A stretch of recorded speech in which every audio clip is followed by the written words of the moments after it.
Selamat pagi semuanya, Yutra Bali. Siapa yang hari ini datang dengan haus dan lapar, ingin mendengar firman Tuhan dalam kehidupan saudara, boleh angkat tangan. Wow, oke, ya. Eh, Mari kita berdoa sekali lagi, kita tundukkan kepala.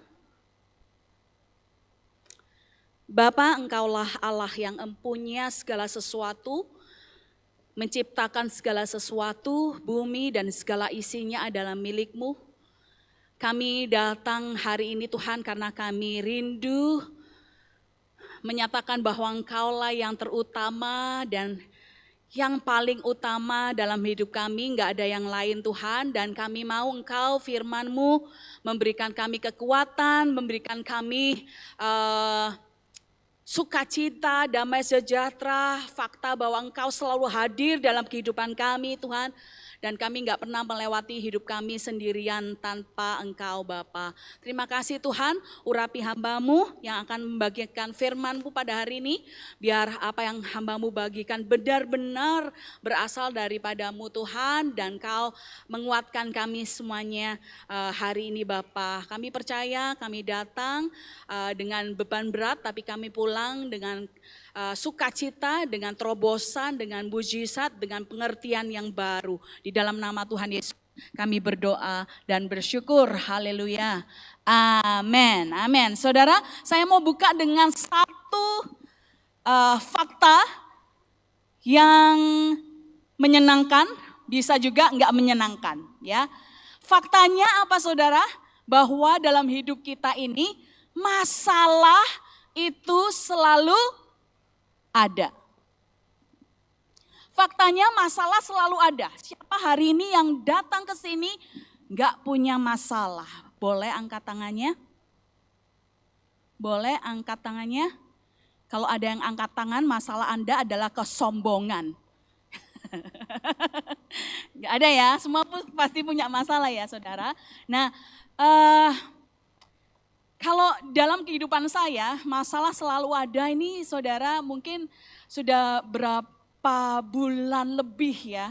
Saya kalau bisa dibilang tidak terlalu aktif dalam kegiatan pergerejaan. Ya, mimpin pujian juga jarang, khotbah juga jarang. Ya, sampai ada yang tanya, pastor lebih suka outreach ya daripada khotbah katanya. Bukan begitu konsepnya ya, tapi kita sedang mempersiapkan waktu itu tentang Tribe Fest saudara. Saya harap Anda masih segar dalam ingatan Anda. Bagaimana Tribe Fest kita laksanakan, bagaimana masalah demi masalah terjadi, gak cuma sekali tapi kok terus-terusan gitu ya saudara. Saya sampai bertanya ini Tuhan mau jadi gak sih Tribe Fest-nya gitu ya. Ya udahlah ini kan acara-acaranya Tuhan. Kalau Tuhan mau jadi, kalau Tuhan gak mau jadi, gak jadi gitu ya. Beberapa orang di tempat ini, terutama yang ada di dalam komunitas CG, Pumel ataupun Wijaya, mereka saksi hidup bagaimana Tribe Fest itu masalah demi masalah terus gak habis-habis. Tapi at the end Tuhan menyatakan kuasanya dan Tuhan menyatakan kehendaknya. Dan kita sangat bersyukur untuk hal itu. Kemudian akhir-akhir ini saya juga melihat beberapa orang, banyak orang di komunitas kami, CG, baik di Pumel maupun Wijaya mengalami yang namanya sakit penyakit. Bahkan ada sakit penyakit salah satu teman kita yang gak kunjung sembuh. Ada juga masalah-masalah rumah tangga, masalah suami dan istri, masalah-masalah finansial juga banyak sekali. Saudara, masalah itu pasti ada, gak perlu dicari pun datang sendiri. Sikap kita, respon kita ketika kita menghadapi masalah, saya akan berikan, sharingkan kepada Anda ada beberapa respon. Coba Anda renungkan dalam hati, kalau saya bilang A, B, C, D, gak usah angkat tangan. Ya, renungkan dalam hati mana yang jadi respon Bapak Ibu Saudara sekalian ketika kita menghadapi masalah. Yang pertama, kita tenggelam, terbenam di dalam masalah kita. Alias bahasa kerennya stres. Aku lagi stres. Dengan banyaknya masalah, kita tenggelam, terbenam dalam masalah kita. Respon yang kedua, kalau enggak tenggelam dalam masalah, makannya jadi lebih banyak. Nah, saya tahu siapa yang makan lebih banyak, yaitu yang ketawa. Atau Bapak Ibu, kalau ada masalah, gak mau makan sama sekali. Ekstrim kanan dan ekstrim kiri. Either makannya tambah banyak atau gak mau makan. Respon yang ketiga, marah dan kecewa sama Tuhan. Kenapa sih Tuhan? Aku harus mengalami masalah ini. Masalah lagi, masalah sudah belum selesai, masalah lagi. Di mana kau Tuhan? Pas aku ngalamin semua ini, kau di mana Tuhan? Marah, kecewa sama Tuhan. Respon yang terakhir, yang paling tidak populer saudara adalah memuji, menyembah Tuhan. Paling gak populer. Siapa di sini yang ada masalah langsung, aku muji Tuhan Aku bersyukur sebab Engkau baik Tuhan. Aku bersyukur karena sekali Engkau tolong aku, Kau pasti tolong aku lagi Tuhan. Gak populer.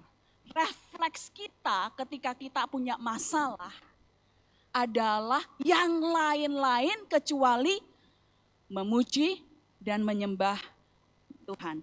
Pagi hari ini saya mau kita semuanya belajar the power of praise. Kuasa pujian. Mungkin saudara pernah dengar, ya memang kita memuji menyembah Tuhan. Apa sih kuasanya? Kenapa kita harus memuji? Praise, pujian. Apa itu pujian saudara? What is praise? Nah, pujian dan penyembahan adalah satu konsep yang pasti banyak teman-teman di sini sudah pada tahu ya. Tapi saya mau ulangi lagi, menjelaskan kembali bahwa kalau worship itu adalah tentang hubungan. Tentang relationship kita sama yang kita sembah. Penyembahan ada subjek penyembahannya, yaitu harusnya Tuhan. Worship itu bicara tentang hubungan. Bahasa aslinya proskuneo artinya adalah seperti anjing yang menjilat tangan tuannya. Itulah worship. Tentang closeness, hubungan antara kita dan Tuhan. Tapi kalau praise saudara, praise apa itu pujian? Praise adalah deklarasi tentang siapa Tuhan dan karakter-karakternya. Saya ulang lagi, praise is a declaration of who God is and His character. Deklarasi kita tentang Tuhan dan karakternya. Misalkan pagi ini saya banyak mendapatkan pujian gitu ya. Wih cantik bener gitu ya. Puji Tuhan gitu ya. Terus kok bagus sekali outfitnya. Puji Tuhan. Dipuji siapa yang gak seneng dipuji angkat tangan? Seneng pasti ya. Tapi Tuhan kita mau kita memuji Dia bukan karena Dia senang kalau dipuji. Karena Dia adalah Dia. Karena Tuhan adalah Tuhan dan Dia layak dipuji. Karena karakternya sudah terbukti dalam kehidupan Anda dan saya saudara. Praise is a declaration of who God is and His character. Tapi tahukah saudara bahwa you cannot praise somebody you don't know. Anda gak bisa memuji orang yang gak Anda kenal. Coba Anda pikirkan, benar apa enggak? Anda bisa memuji dengan tulus kalau Anda kenal orangnya seperti apa. Kalau Anda gak kenal, Anda puji, bisa jadi jangan-jangan itu hanya lip service aja. Gak benar-benar keluar dari hatimu, gak benar-benar muji. Malah kadang-kadang kalau nggak kenal tapi ngomong, muji, nyoba untuk memberikan pujian, jadi alay saudara. Apa sih? Orang aku nggak begitu kok gitu ya. Nah saudara, kita nggak bisa memuji orang yang tidak kita kenal. Seberapa kenal Anda dengan Tuhan Anda? Yang Anda kenal di dalam nama Tuhan Yesus Kristus. Berapa kenal Anda? Karena kalau Anda nggak kenal dia, Anda nggak bisa puji dia. Semua orang bisa memuji Tuhan, tapi nggak semua orang mengenal dia dengan benar. Mungkin ada di antara Anda yang mikir, aduh kayaknya itu aku deh. Puji Tuhan, kalau firman Tuhan menegur Anda, berarti Tuhan mengasihi Anda. Kalau nggak ditegur, berarti udah nggak dianggap ada gitu ya. Saudara, prinsip saya begitu. Kalau Tuhan masih tegur kita, berarti Tuhan masih sayang sama kita. Semua orang bisa puji Tuhan, tapi nggak semua orang bisa mengenal, tidak semua orang mengenal dia dengan benar. Nah, penyembah yang benar adalah orang-orang yang menyembah di dalam, bisa dilanjutkan, di dalam roh dan kebenaran. Pujian dan penyembahan bukan tentang mengikuti tren lagu-lagu masa kini. Hari-hari ini ada tuh, apa yang lagi ngetren hari-hari ini? Apa tuh? Apa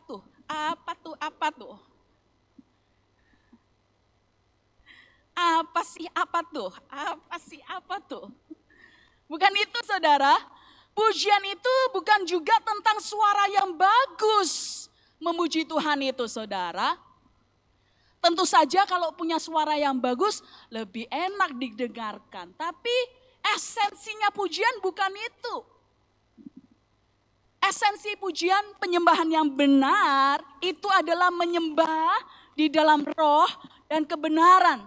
Di dalam Yohanes pasal 4 ayat 23, tetapi saatnya akan datang dan sudah tiba sekarang bahwa penyembah-penyembah benar akan menyembah Bapa dalam roh dan kebenaran sebab Bapa menghendaki penyembah-penyembah demikian.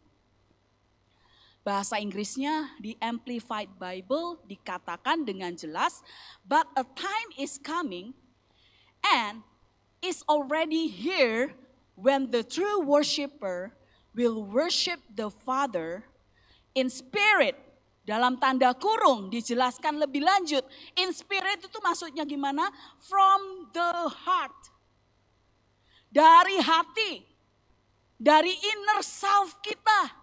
Seluruh keberadaan kita, mungkin orang bisa lihat wujud Anda dari luarnya, tapi nggak ada yang tahu hati orang. Hati orang siapa yang tahu katanya. Nah Tuhan minta kita menyembah di dalam roh dari hati kita. Hari ini mungkin tampaknya dari luar Anda baik-baik saja, tapi di dalam hati apakah Anda baik-baik saja? Mungkin ada yang jawab, enggak sih pastor. Di dalam hatiku hancur, di dalam hatiku kecewa, di dalam hatiku mungkin aku lagi bingung dengan segala situasi yang aku alami sekarang ini. And in truth, dalam kebenaran.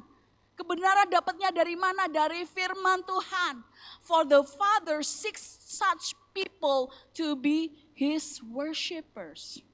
Karena Tuhan itu mencari yang namanya dicari itu gak gampang ditemukan saudara. Kalau gampang ditemukan gak usah nyari. Sangat sulitnya Bapa mencari penyembah-penyembah yang benar di dalam roh dan kebenaran. Makanya dia melakukan kata kerja mencari. Orang-orang yang mau memuji menyembah dia di dalam roh dan kebenaran. Dan saya harap pagi ini itu Anda dan saya. Yang Tuhan temukan adalah penyembah-penyembah yang benar di dalam roh dan kebenaran. Mazmur 150 ayat 1 sampai 6 dikatakan begini saudara. Ini Tuhan kasih cara ya untuk kita memuji dia. Mazmur 150 ayat 1 sampai 6. Haleluya. Pujilah Allah dalam tempat kudusnya. Pujilah dia dalam cakrawalanya yang kuat. Pujilah dia karena segala keperkasaannya. Pujilah dia sesuai dengan kebesarannya yang hebat. Pujilah dia dengan tiupan sangkakala. Pujilah dia dengan gambus dan kecapi. Pujilah dia dengan rebana dan tari-tarian. Pujilah dia dengan permainan kecapi dan seruling. Pujilah dia dengan ceracap yang berdenting. Pujilah dia dengan ceracap yang berdentang. Biarlah semua yang bernafas memuji Tuhan. Di bagian akhir yang lain dikatakan, pujilah Tuhan hai jiwaku. Ngomong kepada jiwa kita, pujilah Tuhan. Dan janganlah lupakan kebaikannya. Saudara, memuji Tuhan faktanya itu bukan nasihat, tapi sebuah perintah. Biarlah semua yang bernafas memuji Tuhan. Pujilah Tuhan, itu kata perintah saudara. Memuji bukan nasihat, tapi perintah. Dan dikatakan di firman Tuhan, orang-orang yang mengasihi aku, kata Tuhan adalah orang-orang yang melakukan perintah-perintahku. Ya. Nah, saya pengen berbagi kepada Anda apa sih kuasa pujian itu. Coba Anda refleksikan ke dalam kehidupan Anda dan situasi kondisi yang sedang Anda alami hari ini saudara. Kuasa pujian apa aja sih? Pertama, pujian mengingatkan kita siapa Tuhan dan perbuatannya. Pujian itu bukan untuk membuat kita lupa masalah kita, bukan saudara. Pujian itu waktu kita naikkan, waktu kita ucapkan, waktu kita deklarasikan di hadapan Tuhan, tidak membuat kita lupa dengan masalah kita, tapi pujian membuat kita mengingat dan menyadari bahwa masalah kita gak lebih besar dari Tuhan kita. Waktu Anda tadi nyanyi, tak ada lembah kelam yang tak ku lewati tanpa hadirmu. Artinya apa saudara? Saudara lagi ngomong sama jiwa saudara. Walaupun hari ini kamu dalam lembah kelam, gak ada yang kamu lewatin tanpa Tuhan hadir di dalam kehidupanmu saudara. Pujian, karakter Tuhan selalu ada. Tuhan itu selalu present, selalu hadir. Makanya dia disebut maha hadir. Gak pernah sekalipun dalam hidup kita dia gak hadir saudara. Gak pernah tuh terjadi dalam hidup kita. Maka pujian mengingatkan kita, oh iya ya, Tuhan hadir kok di masa-masa aku lagi dalam lembah kelam ini. Mazmur 22 ayat 4. Tahukah Anda bahwa Tuhan itu bersemayam di atas puji-pujian orang Israel, yaitu kalau dalam konteks sekarang di atas puji-pujian Anda dan saya. Mazmur 22 ayat 4 bilang begini, padahal engkaulah yang kudus yang bersemayam di atas puji-pujian orang Israel. Pertanyaan saya, apakah Anda tahu bersemayam itu apa? Bersemayam itu apa saudara? Saya cek di Kamus Besar Bahasa Indonesia. Bersemayam itu adalah istilah yang digunakan untuk menunjukkan kegiatan duduk biasanya di tempat yang tinggi atau khusus seperti singgasana raja. Itu bersemayam. Saya ulangi lagi, digunakan untuk menunjukkan tindakan duduk biasanya di tempat yang tinggi atau khusus seperti singgasana raja. Pengertian yang kedua, tinggal atau berdiam di suatu tempat, itu bersemayam. Dan arti yang ketiga, sepanjang waktu. Keren ya saudara firman Tuhan itu. Bersemayam itu artinya tiga ini. Duduk di tempat yang tinggi atau khusus singgasana raja. tinggal atau berdiam di suatu tempat dan sepanjang waktu. Bayangkan saudara, kalau Anda hari ini memuji Tuhan, berarti Tuhan duduk di atas pujian saudara.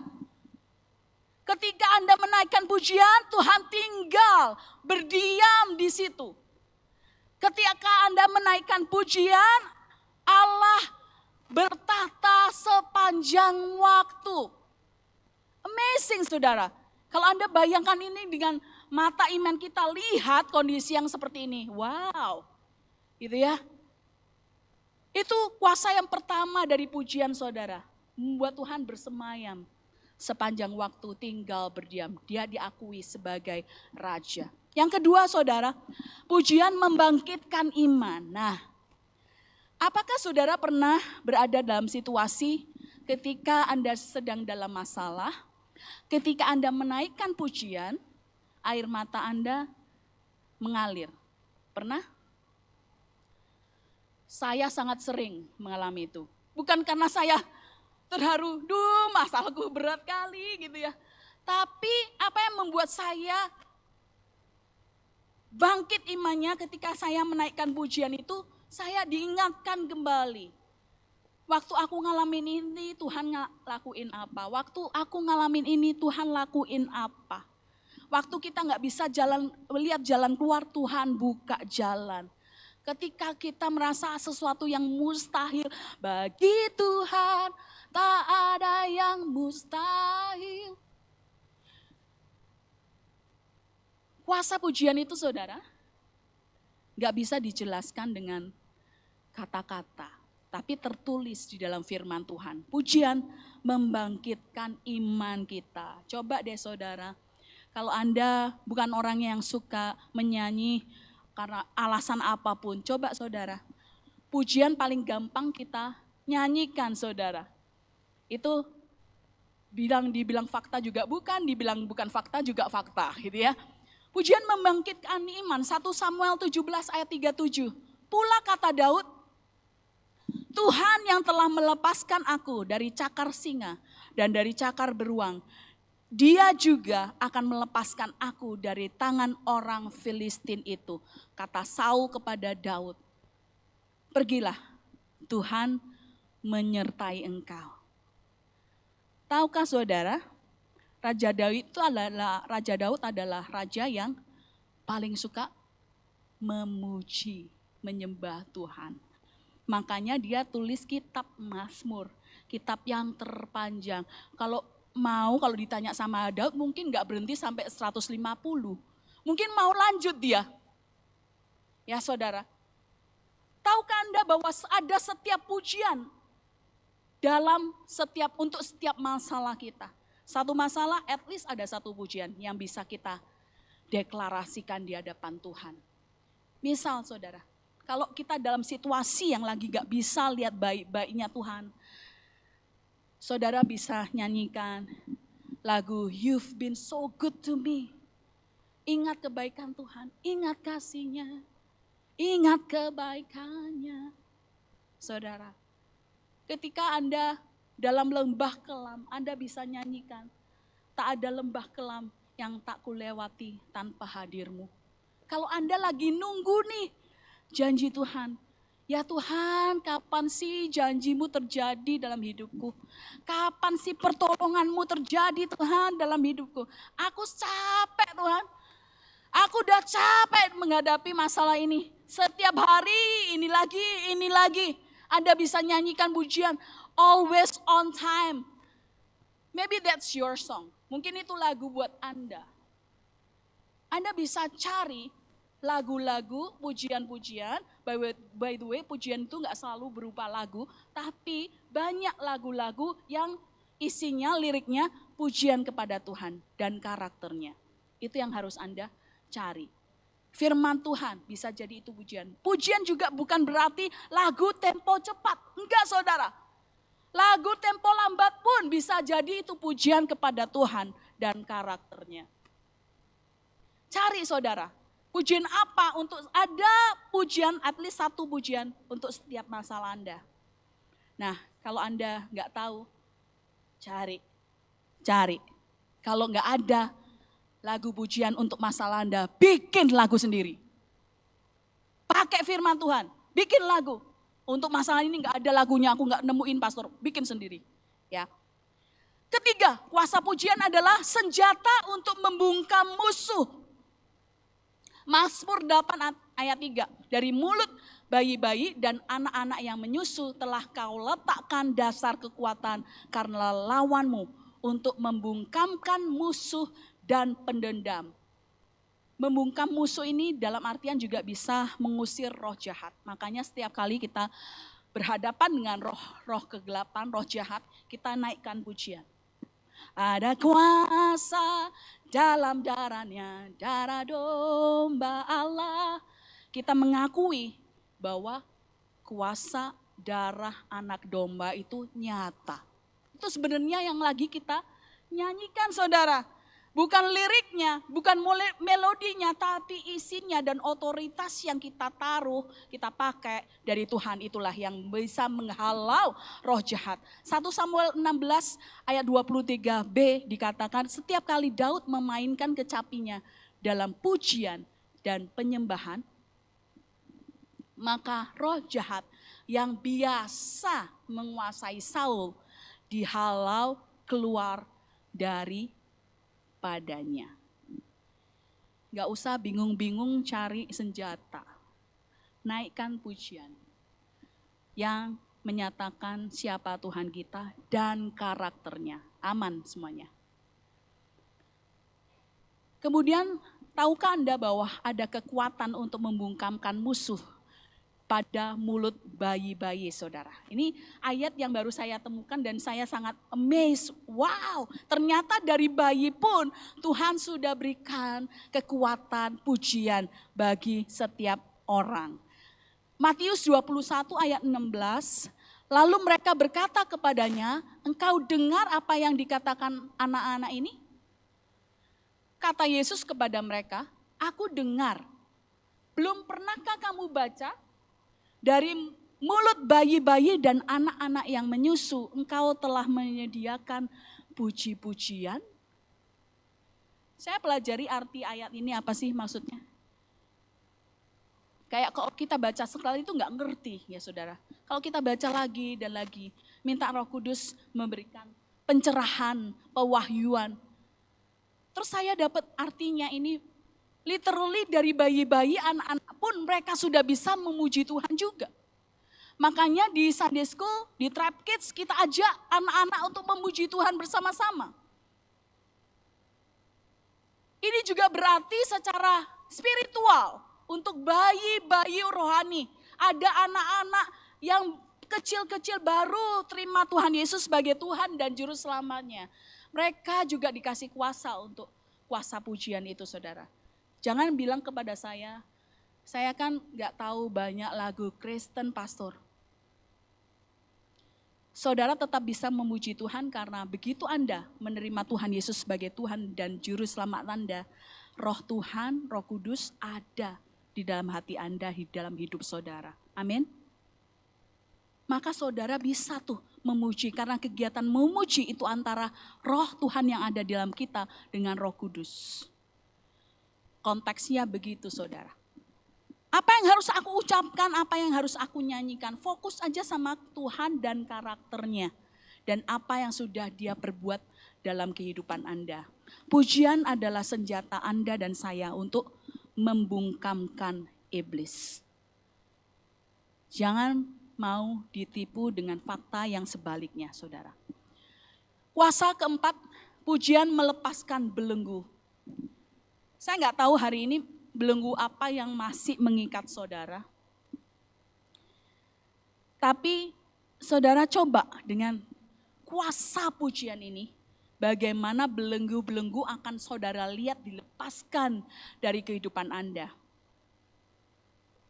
Kisah Para Rasul 16 ayat 25 sampai 26. Tetapi kira-kira tengah malam Paulus dan Silas berdoa dan menyanyikan puji-pujian kepada Allah dan orang-orang hukuman lain mendengarkan mendengarkan mereka. Akan tetapi terjadilah gempa bumi yang hebat Sehingga sendi-sendi penjara itu goyah dan seketika itu juga terbukalah semua pintu dan terlepaslah belenggu mereka. Waktu itu kita mungkin berpikir, weh Paulus Silas ini hebat bener ya. Sampai bisa melepaskan belenggu, membuka pintu-pintu penjara, ngapain di borgol kalau gitu ya. Kalau bisa lepas sendiri gitu ya. Tinggal aja memuji, udah kelar perkara. Saudara, ada belenggu-belenggu dalam hidup saudara mungkin yang sangat sulit untuk dilepaskan. Entah itu belenggu pornografi mungkin, entah itu belenggu ketidakkudusan mungkin, entah itu belenggu dosa, entah itu belenggu sakit penyakit sekalipun, entah itu belenggu apapun dalam kehidupan saudara, pasti bisa terlepas ketika Anda menjadikan pujian itu lifestyle Anda. Masalahnya kita nggak menjadikan pujian itu lifestyle kita, saudara. Ya kalau perlu tiap hari Minggu mujilah. Senin sampai Sabtu dia tahu ngapain. Nanti kalau perlu lagi dipakai puji. Jadinya pujian hanya dipakai kalau kita merasa butuh. Itu namanya bukan gaya hidup saudara. Kalau gaya hidup di mobil muji nyembah Tuhan, di motor pun bisa. Di tempat kerja pun bisa, lagi masak pun bisa, lagi nyuntik orang pun bisa, lagi kerja pun bisa. Pujian itu dikatakan pujilah Tuhan di tempat kudusnya dalam cakrawalanya. Di cakrawala di mana? Sejauh mata memandang itulah tempat kudusnya Tuhan. Tahu nggak saudara ketika kita menginjakkan tempat manapun juga tempat yang kita injak menjadi tempat kudusnya. Saudara percaya nggak itu? Dalam cakrawalanya Tuhan dikatakan tadi di Mazmur 150. Berarti di seluruh bumi ini masih masuk cakrawala loh. Di bawah langit ini nggak ada yang baru saudara. Semuanya sudah dituliskan dengan jelas di dalam Alkitab. Kadang-kadang anak-anak Tuhan, orang-orang percaya kita ini saudara, tergeser fokusnya. Bukan kepada pujian siapa Tuhan dan karakternya, tapi fokusnya sama masalah. 2 Tawarik 20 ayat 21 dan 22. Setelah ia berunding dengan rakyat, ia mengangkat orang-orang yang akan menyanyi nyanyian untuk Tuhan dan memuji Tuhan dalam pakaian kudus yang semarak pada waktu mereka keluar di muka orang-orang bersenjata. Sambil berkata, di muka orang bersenjata loh, dia bilang gini saudara, nyanyikanlah nyanyian syukur bagi Tuhan, bahwasanya untuk selama-lamanya kasih setianya. Kok ya mereka ngikut? Mana ada orang perang instruksinya nyanyikanlah nyanyian bagi Tuhan, bahwasanya untuk selama-lamanya kasih setia Tuhan. Tapi mereka ikut ketika mereka mulai bersorak-sorai dan menyanyikan nyanyian pujian, dibuat Tuhanlah penghadangan terhadap Bani Amon dan Moab dan orang-orang dari pegunungan Seir yang hendak menyerang Yehuda. Sehingga apa saudara? Mereka terpukul kalah. Menurut Anda sekarang, mengapa iblis berusaha keras agar Anda dan saya tidak memuji, menyembah Tuhan? Kenapa saudara? Wild guess aja, tebakan berhadiah. Kalau benar syukur, kalau nggak benar pun nggak apa-apa. Namanya belajar ya. Kenapa iblis berusaha keras agar Anda dan saya nggak memuji dan menyembah Tuhan? Kalau bisa biasa aja lah nyanyinya. Angkat tangannya setengah aja lah. Nggak usah terlalu ekspresif buat Tuhan. Buat apa? Nanti kamu dipikir orang nggak genap gitu ya. Agak off sedikit.